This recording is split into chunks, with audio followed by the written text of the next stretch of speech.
If you bought orange juice recently, you already felt the shock. A gallon now costs over $9, and carton sizes keep shrinking.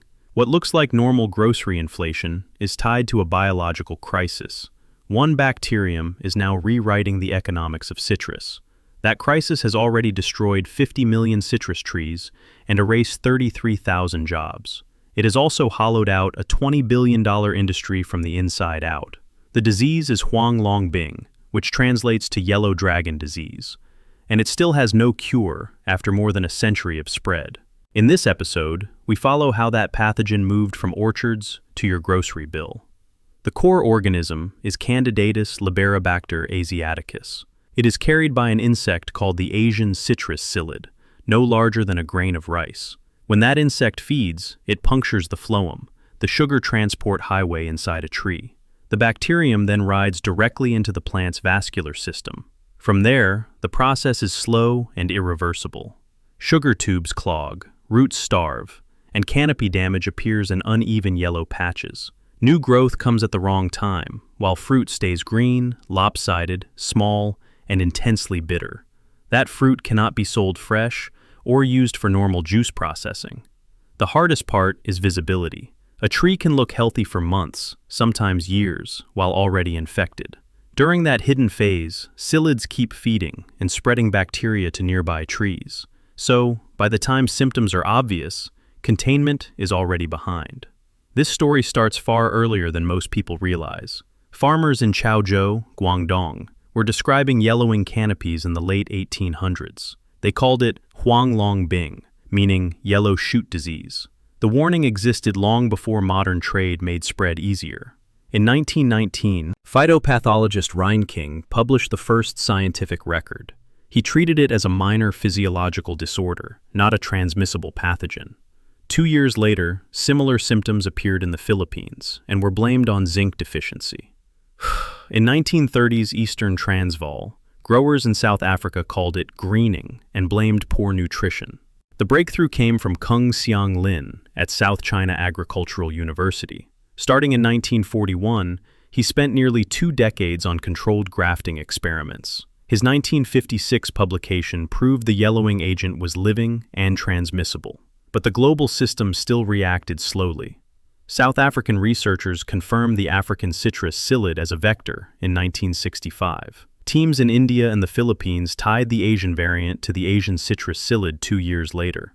By then, the science was clear and the risk map was clear. Policy speed still lagged behind biology. For much of the 20th century, disease pressure stayed mostly in Asia and Africa. Then, trade networks amplified exposure. Sao Paulo confirmed commercial infection in 2004, directly threatening the largest orange juice system on Earth. South Florida detection followed in August 2005. Within 3 years, most of Florida's commercial groves were compromised. Louisiana confirmed cases in 2008, and Georgia with South Carolina in 2009. Texas and California had detections by 2012, the same year the count reached 33 countries. A regional disease had become a global supply threat. Florida's production collapse is hard to overstate. From the 2003 to 04 season to the 2022 to 23 season, output fell from roughly 300 million boxes to under 20 million. That is a 94% collapse in less than 2 decades. The decline was not cyclical noise, it was structural failure. Land metrics moved in the same direction. Bearing acreage dropped from 750,000 acres in 2001 to about 369,300 by 2021. It then fell again to just 208,183 acres, entering the 2025 to 26 season. Productive capacity was shrinking, while disease pressure kept rising. In active operations, over 90% of planted acreage now carries disease. Individual tree infection rates regularly exceed 80%. Young saplings inserted into contaminated blocks often die within 3 to 5 years. So growers lose tree cost and establishment costs before recovery begins. USDA projected Florida's 2024 to 25 all-orange crop at 522,000 tons. That was the smallest harvest in 95 years. It was also a 35% drop from the previous year. The baseline keeps resetting lower. The longer series shows the same pattern. Production near 244 million boxes in the late 1990s fell to roughly 12 to 14.5 million boxes. Infrastructure collapsed with output because throughput no longer supported legacy assets. Decline moved from farms to processing and logistics. Packing houses dropped from 79 to 26, a 67% decline. Juice processing plants fell from 41 to 14. Commercial grower count contracted by 62%. These are ecosystem losses, not isolated firm losses. At its peak, the industry supported over 32,000 workers. It also contributed nearly $7 billion to Florida's economy. As groves failed, that labor and income base was dismantled tree by tree. Social damage followed biological damage. The burden was not evenly distributed. USDA data shows 52 to 79% of small family farms, under $350,000 in gross cash farm income, now sit in a high-risk zone. Their operating margins are often below 10%, or already negative. Financial resilience disappears first at the smallest scale. Up to 52% of those small farms also carry a current ratio under 1.0. In plain terms, even liquidating short-term assets would not fully cover short-term debt. By contrast, in the $1 million to $5 million gross range, 51% of large family farms sit in a low-risk zone with margins above 25%. The result is consolidation as weaker operators exit. Now look at operating economics in Southwest Florida. Cultural costs for mature processed oranges averaged $1,721.99 per acre. Foliar sprays alone consumed $522.81 per acre. Input intensity is now structurally high, even before debt service. Fertilizer added $410.51 per acre. Tree replacement added $292.46 per acre. Weed management and irrigation added another $442.37 per acre. Layer those together and fixed pressure builds quickly. Add property taxes and interest on operating capital, and total cost pushes past $2,095 per acre. With depressed yield at 158 boxes per acre and price at $12.29 per box, gross revenue is only $1,941. So the operation runs short before loan principal is even discussed. That is how permanent exit begins. Between 2003 and 2017, per acre cultural costs rose 67%. Over the same stretch, yield collapse drove cost per box up 283%. When both lines move that way, working capital evaporates. Groves get abandoned because math leaves no buffer. Brazil faced the same disease while carrying most global export responsibility. It controls roughly 70 to 75% of orange juice exports. By 2025, Fundus citrus measured infection at 47.63% in the São Paulo and Triângulo Mineiro belt, up from 44.35% a year earlier. So the largest supplier was deteriorating while demand still needed volume. Across 209 million trees, between 90 and 100 million are now infected. Disease severity has risen for 4 straight years. Average visible canopy damage now sits at 22.7%. This is systemic, not localized. Fruit loss from greening rose from 3.1% in the 2021 to 22 harvest to 9.1% in 2024 to 25. It now explains more than 50.8% of all pre-harvest fruit drop. São Paulo has already removed over 65 million trees in response. Even so, the disease curve continues to climb. The 2024 to 25 crop forecast landed at 232.38 million boxes. That was a 24.36% year-over-year drop. It was also the second smallest crop since 1988. 2 core producers were weakening at the same time. When Florida and Brazil deteriorate together, prices do not drift upward, they spike. Frozen concentrated orange juice futures reached $9,449 per contract in June 2025. For context, the 2019 benchmark was $1,119 per metric ton. Price memory from the old era no longer applies. Wholesale concentrate hit $6,500 per metric ton in April 2024. That represented a 120% jump in 1 year. At retail, Bureau of Labor Statistics tracked a standard can of frozen concentrate from $4.32 in April 2025 to $4.86 by February 2026. There was no sustained monthly relief. Category-wide average prices rose 9.7%. The per-gallon equivalent reached $9.23. Consumers adjusted by leaving the category. U.S. per capita intake fell from about 5 gallons in the 2000-01 marketing year to a projected 2 gallons by 2022-23. Notice what this pattern means for households. Price shocks do not stay temporary when biological capacity keeps shrinking at origin. Even when weather improves, infected groves recover slowly, and processing capacity does not return overnight. That is why orange juice can stay expensive long after a headline crisis cools. Elasticity data explains that behavior. Premium not from concentrate demand has price elasticity of 1.68. Reconstituted juice is even more sensitive at 1.74. When prices rise, demand drops more than proportionally. Cross effects are asymmetric. A 1% increase in NFC price lifts reconstituted demand by 1.17% as buyers trade down. But here is the problem. When reconstituted prices rise, many buyers do not trade back up. They leave for apple juice, functional waters, and synthetic fruit drinks. Retailers also use hidden adjustment tactics. Simply Orange reduced the standard carafe from 52 ounces to 46 ounces. That is an 11.5% volumetric reduction without a headline shelf price shock. Shrinkflation softened perception, while effective price still rose. Manufacturers are also reformulating. Some blends combine orange content with cheaper apple or grape bases. Others market functional drinks with ingredients like prebiotics and ginger to reduce pure orange volume.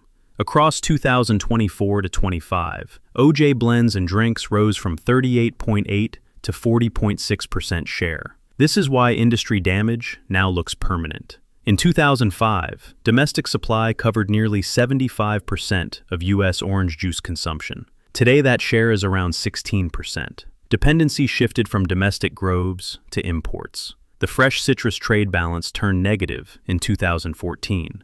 The first deficit was roughly 770,000 boxes. Since then, the gap has continued to widen. Structural balance has flipped. Processors now import concentrate from Brazil and Mexico out of necessity. They blend imports with highly acidic, HLB-damaged domestic fruit to stay within FDA requirements. The FDA has proposed lowering minimum bricks from 10.5 degrees to 10.0 degrees. Industry estimates say that change alone could save over $50 million per year. Other crops have followed this pattern before. Panama disease from Fusarium oxysporum nearly eliminated Gros Michel bananas in the mid-20th century. The pathogen survived chemical attempts and outlasted plantation strategy. Biology eventually overruled business models.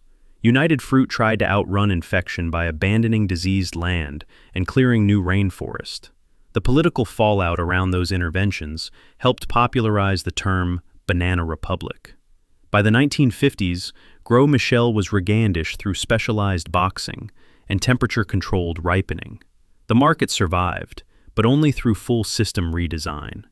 Coffee leaf rust repeated similar dynamics in 2012-13 across Latin America. Incidence reached 74% in El Salvador and 70% in Guatemala. Regional losses were estimated at $500 million, with broad farm abandonment. Rural food insecurity worsened as production fell. The response effort in citrus is now enormous. The Citrus Research and Development Foundation manages a $124 million portfolio. Grower box tax funding contributes $62.4 million to that pool. Florida lawmakers also committed an unprecedented $104.5 million to the Kraft Foundation for 2025-26. Within that Kraft package, $70 million is earmarked to plant 2 million trees. USDA NIFA funded 14 targeted HLB projects with nearly $23 million in 2025.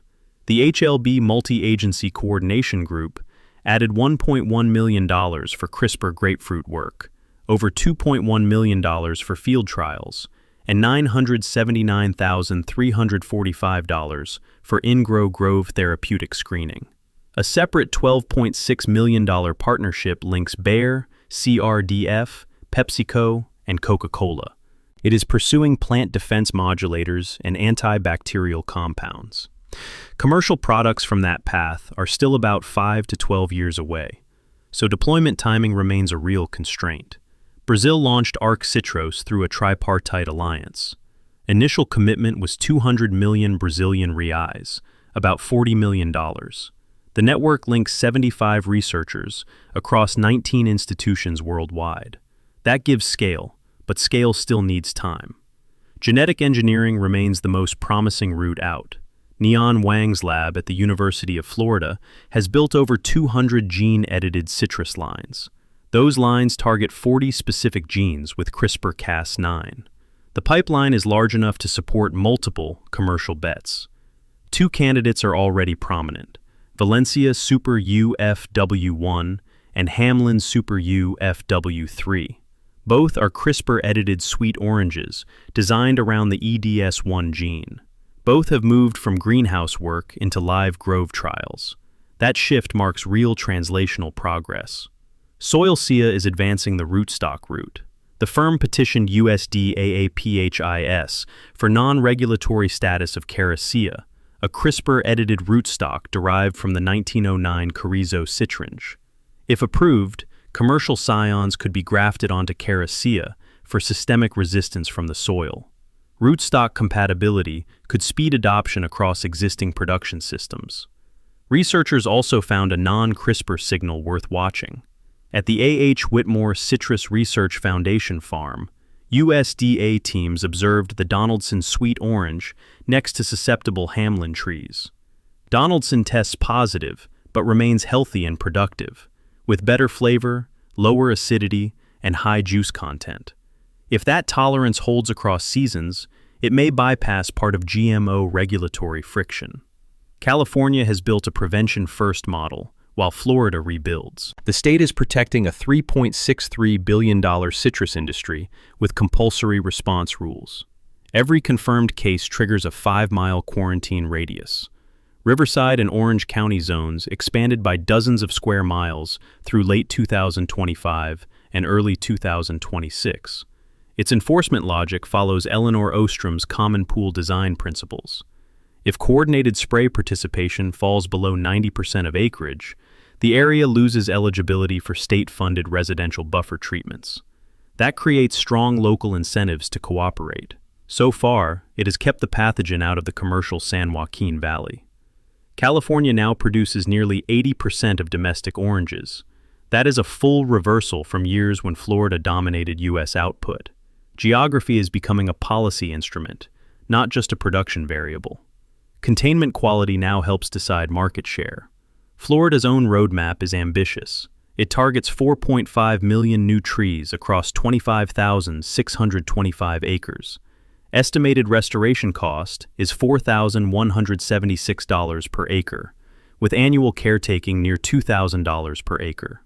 The calendar bets on first meaningful harvests by 2030. By year 10, the target is 7 million annual boxes. Estimated net block income at that point is $225.4 million. USDA support includes a $675.9 million Florida Citrus Recovery Block Grant. The program offers up to $385 per acre for resets, rehabilitation, and irrigation repair. Brazil is taking a different route. Producers are shifting away from heavily affected Sao Paulo toward places like Minas Gerais and Mato Grosso do Sul. State decrees are already reducing tax burdens on interstate orange operations. The strategy is geographic diversification under disease pressure. Forecasts call for 40,000 hectares of expansion in non-traditional zones within 5 years. Initial capital requirement is about $20,000 per hectare. So, This is not low-cost migration. It is a high capex adaptation to permanent biological risk. One legal barrier could still choke the transition. FDA identity standards require at least 90% of orange juice to come from Citrus sinensis. Genomic analysis shows Citrus sinensis is itself an ancient hybrid of mandarin and pomelo. The legal definition is stricter than biological history. No other fruit commodity uses a comparably restrictive genetic definition. As CRISPR and conventional breeding push toward HLB resistance, many viable varieties move farther from pure Citrus sinensis classification. Under current rules, those fruits may not qualify as 100% orange juice. So, regulation can block the very biology that offers survival. Those identity standards have governed labeling for 60 years. Without modernization, replacement trees cannot legally replace dying trees at scale. At the same time, U.S. farm debt is projected at a record $591.8 billion, and agricultural mortgage delinquencies have reached 6.42%. Supply chains once optimized for efficiency are being rebuilt around assumptions of permanent disruption. Financial stress and biological stress are converging. That is why cheap orange juice is not simply coming back on its own. The industry now needs 3 timelines to align: resistant CRISPR-era varieties at scale, geographic expansion into lower psyllid zones, and rewritten labeling rules for modern genetics. If one timeline fails, the whole recovery slows. The yellow dragon is no longer an orchard problem. It is a system test.